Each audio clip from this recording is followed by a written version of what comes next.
Hello and welcome to the Gale News. The way the UK reports unemployment may not reflect the true scale of joblessness, says a think tank. Unemployment rose by 34,000 in April to reach 1.3 million, according to the Office for National Statistics. But the Resolution Foundation argues that the 23% drop in average hours worked between early March and late April is a better indicator of unemployment. The ONS said it publishes a large selection of analysis on employment. Official numbers of how many people are out of work and claiming unemployment benefits will be published on Thursday.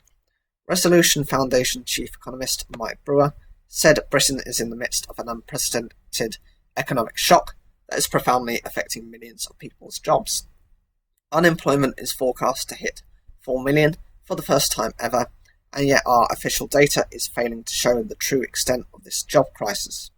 On Tuesday, the government's budgetary watchdog, the Office for Budgetary Responsibility, projected that unemployment could reach 4 million people.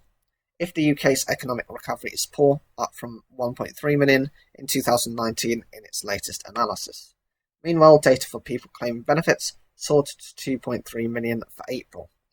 But these figures could include some people who are eligible to claim support while still employed.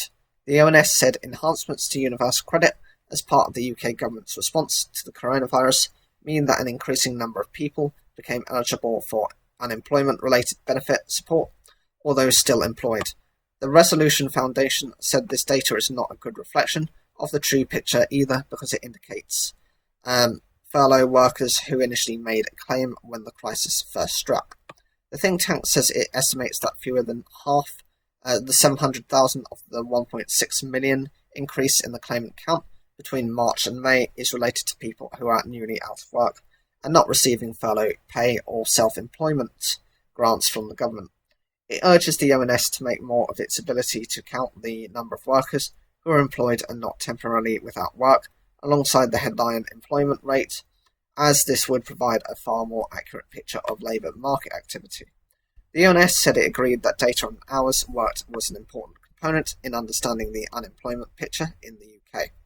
However, our detailed labour force survey estimates are based on interviews with tens of thousands of people and provide vital detail not available from any other source, it said in a statement.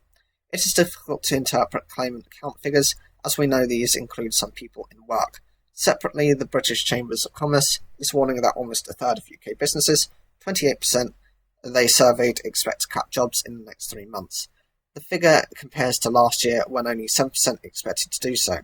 Some 7,400 firms took part in a BCC survey, which found more than a quarter of the firms said they had already shrunk their workforces since the pandemic began. What do you think of this? Are you actually an employer? Are you looking at your staff and making considerations? Are you thinking you're having to actually get rid of staff?